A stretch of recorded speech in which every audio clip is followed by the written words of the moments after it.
Hi guys, welcome back to ATH classes. അപ്പോൾ നമ്മൾ സ്പെക്ട്രോസ്കോപ്പിനെ കുറിച്ച് പറഞ്ഞുകൊണ്ടിരിക്കുകയായിരുന്നു. സ്പെക്ട്രോസ്കോപ്പിയിലെ മൈക്രോവേവ് സ്പെക്ട്രോസ്കോപ്പിയെക്കുറിച്ച് നമ്മൾ കഴിഞ്ഞ വീഡിയോയിൽ ഡിസ്കസ് ചെയ്തു. ഈ വീഡിയോയിൽ നമ്മൾ ഡിസ്കസ് ചെയ്യാൻ പോകുന്നത് UV വിസിബിൾ സ്പെക്ട്രോസ്കോപ്പിയെക്കുറിച്ചാണ്. സോ എന്താണ് സ്പെക്ട്രോസ്കോപ്പി? ഞാൻ ഒന്നുകൂടെ ഓർമ്മിപ്പിക്കാം. മാറ്ററും റേഡിയേഷനും തമ്മിലുള്ള ഇൻട്രാക്ഷൻസിനെ കുറിച്ച് പഠിക്കുന്ന ഒരു ബ്രാഞ്ചാണ് സ്പെക്ട്രോസ്കോപ്പി. ഈ സ്പെക്ട്രോസ്കോപ്പി നമ്മൾ ഇവിടെ യൂസ് ചെയ്യുന്നത് UV വിസിബിൾ റീജിയനിലുള്ള റേഡിയേഷൻസ് ആണ്. സോ അത്തരം സ്പെക്ട്രോസ്കോപ്പിയെ വിളിക്കുന്ന പേരാണ് UV visible spectroscopy or electronic spectroscopy. ഇവിടെ ഇലക്ട്രോണിക് എനർജി ലെവലിൻ്റെ ട്രാൻസിഷനാണ് നടക്കുന്നത്. അപ്പോൾ നമുക്ക് UV വിസിബിൾ റീജിയൻ എത്ര റേഞ്ചിലാണെന്ന് നമ്മൾ അറിയണം. അത് 10 നാനോമീറ്റർ ടു 800 നാനോമീറ്റർ വരെയാണ് UV വിസിബിൾ റേഡിയേഷൻ്റെ റേഞ്ച് പറയുന്നത്. ഇതിൽ 10 നാനോമീറ്റർ ടു 400 നാനോമീറ്റർ UV റീജിയനും 400 നാനോമീറ്റർ ടു 800 നാനോമീറ്റർ വിസിബിൾ റീജിയനുമാണ്. നമ്മൾ മെയിനായിട്ട് ഫോക്കസ് ചെയ്യുന്നത് 200 നാനോമീറ്ററിനും 800 നാനോമീറ്ററിലാണ്. നമ്മളെ എക്യുപ്മെൻ്റൊക്കെ യൂസ് ചെയ്തിട്ട് നമ്മുടെ റേഞ്ച് എന്ന് പറയുന്നത് 200 നാനോമീറ്റർ ടു 800 നാനോമീറ്ററാണ്. സോ ആ റേഡിയേഷൻസ് യൂസ് ചെയ്തിട്ടൊക്കെയാണ് നമ്മൾ സ്റ്റഡീസ് ചെയ്യുന്നത്. ഇനി നമുക്ക് UV വിസിബിൾ സ്പെക്ട്രോസ്കോപ്പിയുടെ തിയറി പാർട്ടിലേക്ക് കിടക്കാം. നമ്മൾ ഒരു മോളിക്യൂൾ എടുക്കുകയാണെങ്കിൽ അതിന് 4 തരത്തിലുള്ള എനർജി ഉണ്ട്. Translation energy, rotational energy, vibration energy and electronic energy. ഇതിൻ്റെ എല്ലാം സമ്മാണ് total energy of the molecule. അപ്പം നമ്മൾ ബോൺ ഓപ്പൻഹൈമർ അപ്രോക്സിമേഷൻ എന്താണ് ബോൺ ഓപ്പൻഹൈമർ അപ്രോക്സിമേഷൻ? ഒന്നുമില്ല, ന്യൂക്ലിയസ് സ്റ്റേഷനറി ആണ്, ഇലക്ട്രോൺസ് ആർ മൂവിങ് എന്നാണ് ബോൺ ഓപ്പൻഹൈമർ അപ്രോക്സിമേഷൻ പറയുന്നത്. അത് യൂസ് ചെയ്തിട്ട് നമ്മളൊരു കാര്യം ചെയ്യാൻ പോവുകയാണ്. നമ്മൾ ടോട്ടൽ എനർജിയിൽ നിന്നും നെഗ്ലക്റ്റ് ചെയ്യാണ് ട്രാൻസ്ലേഷൻ എനർജീനെ നെഗ്ലക്റ്റ് ചെയ്യുന്നു. അങ്ങനെ നമുക്ക് ഗ്രൗണ്ട് സ്റ്റേറ്റിലുള്ള energy is equal to E double prime എന്ന് പറയുന്നത് ഗ്രൗണ്ട് സ്റ്റേറ്റ് ആയതുകൊണ്ട് ഞാൻ നൊട്ടേറ്റ് ചെയ്യാൻ വേണ്ടിയിട്ട് യൂസ് ചെയ്തതാണ്. Electronic energy level plus vibration energy plus rotation energy levels of ground state. And excited state energies എന്ന് പറയുന്നത് ഈ സിംഗിൾ പ്രൈം ടോട്ടലാണ്. അതായത് ഞാൻ എക്സൈറ്റഡ് സ്റ്റേറ്റ് ആണെന്ന് കാണിക്കാൻ വേണ്ടിയിട്ടാണ് ഈ സിംഗിൾ പ്രൈം യൂസ് ചെയ്തത്. ഇതും electronic energy plus vibration energy, rotational energy, അതായത് ഈ എനർജികളുടെ തുകയാണ്. അപ്പോൾ നമുക്ക് ചേഞ്ച് ഇൻ എനർജി കണ്ടുപിടിക്കണം. ചേഞ്ച് ഇൻ എനർജി കണ്ടുപിടിക്കാൻ ഒന്നുമില്ല. ഇത് ഇക്വേഷൻ നമ്പർ 1 ആണ്, ഇത് ഇക്വേഷൻ നമ്പർ 2 ആണ്. ഇക്വേഷൻ 2 - 1 ചെയ്യുമ്പോൾ നമുക്ക് ഡെൽറ്റ ഇ കിട്ടും. ദാറ്റ് ഈസ് നമ്മൾ എക്സൈറ്റഡ് സ്റ്റേറ്റിലെ എനർജിയും അതുപോലെ തന്നെ ഗ്രൗണ്ട് സ്റ്റേറ്റിലെ എനർജി നമ്മൾ കുറയ്ക്കുകയാണ്. E single prime total minus E double prime total is equal to, നമ്മൾ സിമ്പിളായിട്ടുള്ള മാത്തമാറ്റിക്കൽ സ്റ്റെപ്സ് ആണ്, ഇങ്ങനെ കിട്ടും. Delta E is equal to delta E electronic plus delta E vibrational plus delta E rotational കിട്ടും. ഇനി നമ്മൾ എനർജി ഗ്യാപ്പ് പറയുമ്പോൾ ഏറ്റവും വലിയ എനർജി ഗ്യാപ്പ് വരുന്നത് ഇലക്ട്രോണിക് എനർജിയാണ്. ഡെൽറ്റ ഇ എൽ ആണ് കുറച്ച് ബിഗർ ആയിട്ടുള്ളത്. ഈ ഒരു ഇലക്ട്രോണിക് എനർജി ലെവൽസിനുള്ളിൽ വൈബ്രേഷണൽ എനർജി ലെവൽസ് ഉണ്ടാവും. വൈബ്രേഷൻ എനർജി ലെവൽസിനുള്ളിൽ റൊട്ടേഷൻ എനർജി ലെവൽസ് ഉണ്ടാവും. അപ്പോൾ ഞാനിവിടെ ഡെൽറ്റ ഇ എഴുതിയിട്ടുണ്ട്. നിങ്ങൾക്ക് കാണാൻ സാധിക്കലുണ്ടാവില്ല, കാരണം ക്രോപ്പ് ചെയ്തപ്പം കുറച്ച് മുകളിലോട്ട് കയറിപ്പോയി. ഞാൻ എന്തായാലും പറയാം. Delta E is equal to H nu ആണ്. എച്ച് ന്യൂ നമുക്ക് C/λ എന്ന് എഴുതാം. So is equal to delta is equal to H nu and H into C/λ എന്ന് എഴുതാം. 1/λ എന്ന് പറയുന്നത് വേവ് നമ്പറാണ്. So we write HC nu bar എന്ന് എഴുതാം. ഇപ്പോൾ ഈ HC ന്യൂ ബാറിന് നമുക്ക് ന്യൂ ബാറിന് വേണ്ടിയിട്ടുള്ള ഒരു എക്സ്പ്രഷൻ കണ്ടുപിടിക്കണം. അതിനുവേണ്ടി ഒന്നുമില്ല, ഞാൻ ഈ മുകളിലുള്ള ഇക്വേഷനെ ഡിവൈഡഡ് ബൈ HC കൊണ്ട് ഡിവൈഡ് ചെയ്യും. അപ്പോൾ നമുക്ക് കിട്ടും nu bar is equal to delta E by HC. That is delta electronic plus delta E vibrational plus delta E rotational whole divided by HC ചെയ്യുന്നു. ഇനി നമുക്ക് പൊട്ടൻഷ്യൽ എനർജി കേഴ്സിനെ കുറിച്ച് പഠിക്കാം. അപ്പോൾ നമ്മൾ പറഞ്ഞു ഇലക്ട്രോണിക് എനർജി ലെവൽ. നമുക്കൊരു ഇലക്ട്രോണിക് എനർജി ലെവലിനെ റെപ്രസെൻറ്റ് ചെയ്യണം. അതിനുവേണ്ടി നമ്മൾ യൂസ് ചെയ്യുന്നത് പൊട്ടൻഷ്യൽ എനർജി ഇൻ്റർന്യൂക്ലിയർ ഡിസ്റ്റൻസും നമ്മൾ ഗ്രാഫ് വരച്ച് വെക്കി. അങ്ങനെ ഗ്രാഫ് വരച്ചപ്പോൾ നമുക്കൊരു കേവ് ഷേപ്പിലുള്ള സാധനം കിട്ടി. ഈ കർവിനെ വിളിക്കുന്ന പേരാണ് മോഴ്സ് കർവ്. ഇതൊരു ഇലക്ട്രോണിക് എനർജി ലെവലിനെ നമ്മൾ റെപ്രസെൻറ്റ് ചെയ്തതാണ്. അപ്പം X ആക്സിസിൽ ഇൻ്റർന്യൂക്ലിയർ ഡിസ്റ്റൻസും Y ആക്സിസിൽ പൊട്ടൻഷ്യൽ എനർജിയുമാണ്. ഇതിലിടയിൽ കുറേ ലൈൻസ് നിങ്ങൾ കാണുന്നുണ്ടാവും. ഇതിൽ 1 ആണ് എഴുതി പോയിട്ടുള്ളത്.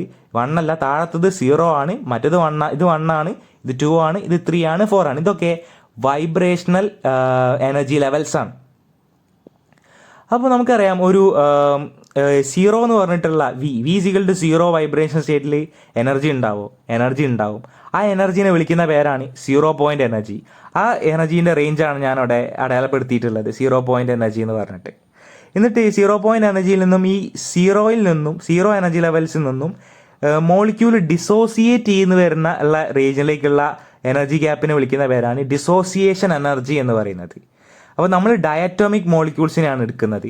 സോ ഡയറ്റോമിക് മോളിക്യൂൾസിൽ വൈബ്രേറ്റ് ചെയ്യുമ്പോൾ ഇപ്പോൾ നമ്മൾ എടുക്കുകയാണെങ്കിൽ HCl, നിങ്ങൾ എക്സാമ്പിളിന് വേണ്ടി എടുത്തോളൂ. HCl എടുത്തു കഴിഞ്ഞാൽ അത് വൈബ്രേറ്റ് ചെയ്യുമ്പോൾ എച്ചും സിഎല്ലും, H ആറ്റവും CL ആറ്റവും പൊട്ടിത്തെറിച്ച് പോകുന്ന അതിനെയാണ്, അതായത് വേർതിരിഞ്ഞ് പോകുന്നതിനാണ് നമ്മൾ ഡിസോസിയേഷൻ എന്ന് പറയുന്നത്. ഇതിനെക്കുറിച്ച് നമ്മൾ കുറച്ചുകൂടി എലാബറേറ്റ് ചെയ്ത് പഠിക്കുന്നുണ്ട്. നമുക്ക് അടുത്ത ഭാഗത്തിലേക്ക് കടക്കുമ്പോൾ നമുക്കത് ചർച്ച ചെയ്യാം.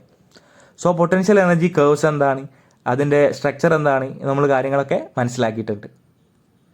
ഇനി നമുക്ക് നമ്മുടെ UV വിസിബിൾ സ്പെക്ട്രോസ്കോപ്പിയുടെ നട്ടെന്ന് വിശേഷിപ്പിക്കാവുന്ന ഒരു പാർട്ടിലേക്കാണ് കിടക്കുന്നത്. ഫ്രാങ്ക് കോണ്ടൺ പ്രിൻസിപ്പിൾ വളരെയധികം ഇമ്പോർട്ടൻ്റ് ആണ്, എക്സാമുകളിലൊക്കെ ചോദിക്കാറുണ്ട്. നമുക്ക് എന്താണ് ഫ്രാങ്ക് കോണ്ടൺ പ്രിൻസിപ്പിൾ എന്ന് നോക്കാം. Frank quantum principle states that an electronic transition takes place so rapidly that a vibrating molecule does not change its internuclear distance appreciably during the transition. ഒന്നും മനസ്സിലായിട്ടുണ്ടാവില്ല, നമുക്ക് ഒന്നുകൂടെ ഒന്ന് വായിച്ചു നോക്കാം. Frank quantum principle states that an electronic transition take place so rapidly. Electronic transition വളരെയധികം സ്പീഡായിട്ടാണ് നടക്കുന്നത്. Take place so rapidly that a vibrating molecule does not change its internuclear distance. Vibrating മോളിക്യൂളിൻ്റെ molecule vibrate ചെയ്യുന്നതിനെക്കാട്ടും സ്പീഡിൽ നമ്മുടെ electronic transition നടക്കുന്നു. So there is no change in internuclear distance. മനസ്സിലായിട്ടില്ല, ഒന്നുകൂടെ വായിക്കാം. Franck quantum principle states that an electronic transition take place so rapidly that a vibrating molecule does not changes its internuclear distance appreciably during the transition. ഒന്നുമില്ല, ഒരു electronic transition എന്ന് പറയുന്നത് വളരെയധികം വേഗത്തിൽ നടക്കുന്ന ഒരു പ്രോസസ്സാണ്. അതുകൊണ്ട് തന്നെ vibrating molecule does not change is internuclear distance.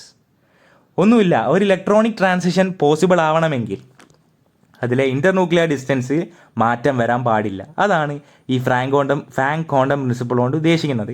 നമുക്ക് ഒരു എക്സാമ്പിൾ വെച്ചിട്ട് പറയാം, നിങ്ങൾക്ക് അധികം മനസ്സിലായിട്ടുണ്ടാവില്ല, നമുക്കൊന്നുകൂടി എക്സ്പ്ലെയിൻ ചെയ്യാം. ഇവിടെ നോക്കുക, ഇതൊരു എനർജി ലെവൽ, ഇതൊരു എനർജി സ്റ്റേറ്റ് ആണ്, ഇതൊരു ഇലക്ട്രോണിക് എനർജി ലെവലാണ്, ഇതും ഒരു ഇലക്ട്രോണിക് എനർജി ലെവലാണ്. അപ്പോൾ നമ്മൾ ഈ ഇലക്ട്രോണിക് എനർജി ലെവൽസിലെ ട്രാൻസിഷൻസിനെ കുറിച്ച് പറഞ്ഞിട്ട് നമുക്ക് ഇതിനെ എലാബറേറ്റ് ചെയ്ത് പറയാം. ഇവിടെ നോക്കുക, ഇതൊരു ഇലക്ട്രോണിക് എനർജി ലെവലാണ്. ഈ ഇലക്ട്രോണിക് എനർജി ലെവലിൽ നിന്നും ഈ ഇലക്ട്രോണിക് എനർജി ലെവലിലെ വൈബ്രേഷണൽ ലെവലിലേക്ക് ഒരു ട്രാൻസിഷൻ നടക്കുക, ഇതിനാണ് ഇലക്ട്രോണിക് ട്രാൻസിഷൻ എന്ന് പറയുന്നത്.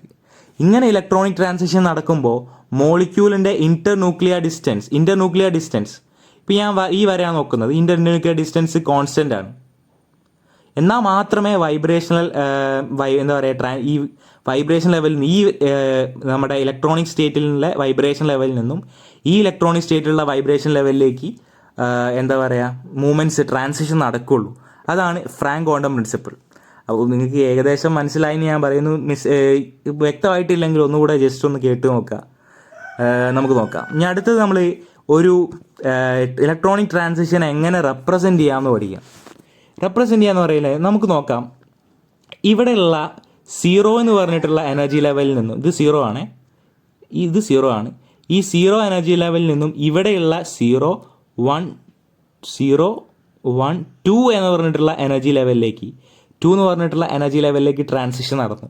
നമുക്കതിനെ റെപ്രസെൻറ്റ് ചെയ്യുന്നത് വളരെയധികം രസകരമായിട്ടുള്ള കാര്യമാണ്. ബ്രാക്കറ്റ് ഇടുക, എന്നിട്ട് നമ്മുടെ എക്സൈറ്റഡ് സ്റ്റേറ്റ് ഏതാണ്? 2 ആണ്. അപ്പോൾ നമ്മൾ 0 to 2 ആണ് നമ്മുടെ ട്രാൻസിഷൻ. 0 to 2 ആണ് നമ്മുടെ ട്രാൻസിഷൻ. നമ്മൾ എഴുതേണ്ടത് എക്സൈറ്റഡ് സ്റ്റേറ്റ് 2 എഴുതുക, അതിനുശേഷം ഒരു കോമ ഇടുക, അതിനുശേഷം 0 എന്ന് എഴുതുക, ബ്രാക്കറ്റ് ക്ലോസ് ചെയ്യുക. ഇത്രയേ ഉള്ളൂ. ഒരു ഇലക്ട്രോണിക് ട്രാൻസിഷൻ നമ്മൾ റെപ്രസെൻറ്റ് ചെയ്ത് കഴിഞ്ഞു. അപ്പം ഇനി നമുക്ക് അടുത്തതിലേക്ക് കടക്കാം. ഇപ്പം നമ്മൾ പറഞ്ഞു ഇലക്ട്രോണിക് ട്രാൻസിഷൻ നടക്കുന്നുണ്ട്. നമുക്ക് പറയാം ഇതെന്ന് പറയുന്നത് 0 എന്ന് പറഞ്ഞിട്ടുള്ള ലെവലാണ്, വൈബ്രേഷൻ സ്റ്റേറ്റ് ആണ്. ഒരു ഇലക്ട്രോണിക് സ്റ്റേറ്റിലെ ഗ്രൗണ്ട് സ്റ്റേറ്റിലെ ഇലക്ട്രോണിക് സ്റ്റേറ്റിലെ 0 എന്ന് പറഞ്ഞിട്ടുള്ള വൈബ്രേഷൻ ലെവൽ. ഇതിൽ നിന്നും 2ലേക്കാണ് ഈ ഇലക്ട്രോണിക് സ്റ്റേറ്റിലെ 2 എന്ന് പറഞ്ഞിട്ടുള്ള വൈബ്രേഷൻ ലെവലിലേക്ക് ഒരു ട്രാൻസിഷൻ നടക്കുന്നു. അപ്പം ഈ ട്രാൻസിഷൻ നമ്മൾ എങ്ങനെ റെപ്രസെൻറ്റ് ചെയ്യാമെന്ന് പഠിച്ചു. പക്ഷേ ഇവിടെ നോക്കുക, ഇതിൻ്റെ മിഡിൽ പോർഷനിൽ നിന്നാണ്. ഇത് ഞാൻ മിഡിലായിട്ടൊന്നും തോന്നുന്നില്ല, ഞാൻ വരച്ചതിനുള്ള അപാകതയാണ്. അപ്പം ഈ മിഡിൽ പോർഷനിൽ നിന്നും ഇതിൻ്റെ 0 എനർജി ലെവൽസിൻ്റെ മിഡിൽ പോർഷനിൽ നിന്നും ഒരു സ്ട്രെയിറ്റ് ലൈൻ വന്നിട്ട് ഇതിൻ്റെ അറ്റത്തേക്ക് പോകുന്നു. ഇവിടെ നോക്കുക, നമ്മളിവിടെ ട്രാൻസിഷൻ എടുക്കുമ്പോൾ ഇക്വിലിബ്രിയം ട്രാൻസിഷൻ ആണ് എടുക്കേണ്ടത്, ഇൻ്റർന്യൂക്ലിയർ ഡിസ്റ്റൻസ് ആണ് എടുക്കുന്നത്. ഈ കോളത്തിൽ നിന്ന് ഈ ട്രാൻസിഷന് മാത്രം നടക്കുന്നത് മിഡിൽ പോയിന്റിൽ നിന്നാണ്. അതായത് ഈ 0 ലെവലിൻ്റെ മിഡിൽ പോയിന്റിൽ നിന്നാണ് ഈ ട്രാൻസിഷൻ നടക്കുന്നത്. ഓക്കെ, അപ്പം ഇനി അടുത്ത ട്രാൻസിഷൻ നോക്കാം. 1ൽ നിന്ന് വേറെ ലെവലിലേക്കുള്ള ട്രാൻസിഷൻ.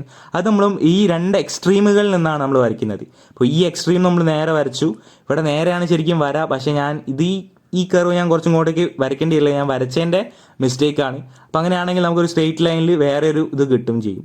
പക്ഷേ ഇവിടെ നമ്മൾ എക്സ്ട്രീം ലെവലിനാണ് വരച്ചത്. ഈ ട്രാൻസിഷൻ മാത്രം മിഡിൽ നിന്നാണ് നടക്കുക. 0 to 2 ട്രാൻസിഷൻ എന്ന് പറയുന്നത് ഈ മിഡിൽ നിന്നാണ് നടക്കുക, മിഡിൽ നിന്ന് ഇങ്ങോട്ടേക്കാണ്. എന്നാൽ മാത്രമേ സ്ട്രെയിറ്റ് ലൈൻ നമുക്ക് കിട്ടുകയുള്ളൂ. അപ്പം ഈ ട്രാൻസിഷനാണ് 0 to 2 ട്രാൻസിഷൻ വളരെയധികം ഇമ്പോർട്ടൻ്റ് ഉണ്ട്. ഇതാണ് നമ്മൾ ഇൻറ്റൻസ് ആയിട്ട് നമുക്ക് ഇതിൽ കിട്ടുക. ഗ്യാപ്പിൽ നമ്മൾ ബാൻഡൊക്കെ എടുത്ത് നോക്കുമ്പോൾ നമുക്ക് ഇൻറ്റൻസിറ്റി കൂടുതലായിട്ടുള്ളത് 0 to ട്രാൻസിഷൻ ആയിരിക്കും. അപ്പോൾ അത് നമ്മൾ വരച്ചിട്ടുള്ളതാണ്. അതായത് 2-0 ട്രാൻസിഷൻ, നമ്മളിവിടെ 2-0 എന്നാണ് എഴുതിയിട്ടുള്ളത്. 2-0 ട്രാൻസിഷൻ ആയിരിക്കും ഇൻറ്റൻസിറ്റി കൂടുതലുള്ളത്. 3-0യും 4-0 ഒക്കെ ഇൻറ്റൻസിറ്റി പതുക്കനെ കുറഞ്ഞു വരികയാണ്. ശരിക്കും ഇങ്ങനെ ലൈൻസ് ആയിട്ടല്ല കിട്ടുക, നമുക്കൊരു ബാൻഡ് ആയിട്ടാണ് ഇങ്ങനെ കിട്ടുക. ഇങ്ങനത്തെ ഒരു ബാൻഡായിട്ടാണ് നമുക്ക് കിട്ടുക. ഇനി നമുക്ക് ഡിസോസിയേഷൻ എനർജീനെയും ഡിസോസിയേഷൻ പ്രൊഡക്റ്റിനെ കുറിച്ചും പറയണം. അപ്പോൾ എന്താണ് ഡിസോസിയേഷൻ എനർജി? ഞാൻ പറഞ്ഞിട്ടുണ്ടായിരുന്നു, ഡിസോസിയേഷൻ എനർജി എന്ന് പറയുന്നത് ഒരു ഡയറ്റോമിക് മോളിക്യൂൾസിൽ 2 ആറ്റംസ് ഇങ്ങനെ വൈബ്രേറ്റ് ചെയ്യുമ്പോൾ 2 മോളിക്യൂളും സെപ്പറേറ്റ് ആയി മാറുമ്പോഴാണ് നമ്മളതിനെ സെപ്പറേറ്റ് ആയി മാറുന്നതിനെയാണ് ഡിസോസിയേഷൻ എന്ന് പറയുന്നത്. ഓക്കെ, അപ്പം അങ്ങനത്തരം ഇതിനാണ് ഡിസോസിയേഷൻ എന്ന് പറയുന്നത്. നമുക്കതിൻ്റെ സെൻറ്റൻസ് നോക്കി നോക്കാം. The energy required to separate the atoms of diatomic molecules in the lowest vibration level of a particular energy state. So എന്താണ് ഡിസോസിയേഷൻ എനർജി? ഒന്നുമില്ല.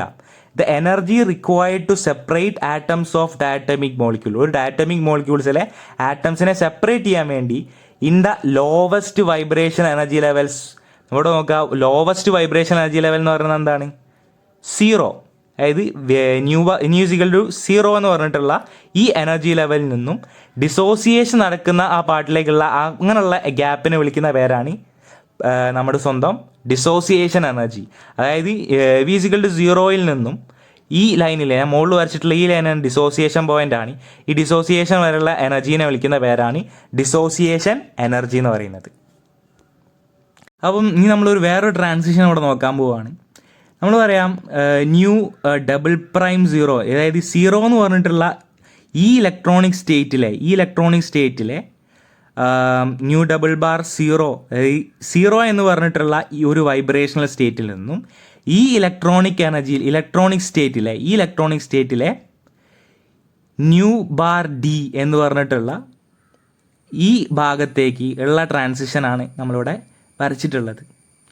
ഈ ട്രാൻസിഷൻ നമുക്ക് നോക്കാം. അതായത് 0യിൽ നിന്നും ഈ ഭാഗത്തിലെ ഈ എനർജി ലെവലിലെ ഇലക്ട്രോണിക് എനർജി ലെവലിലെ 0 എന്ന് പറഞ്ഞിട്ടുള്ള വൈബ്രേഷൻ എനർജി ലെവലിൽ നിന്നും ഈ ഭാഗത്തുള്ള ഈ ഇലക്ട്രോണിക് സ്റ്റേറ്റിലെ νD എന്ന് പറഞ്ഞിട്ടുള്ള എനർജി സ്റ്റേറ്റിലേക്ക് നമ്മളൊരു ലൈൻ വരയ്ക്കുകയാണ്.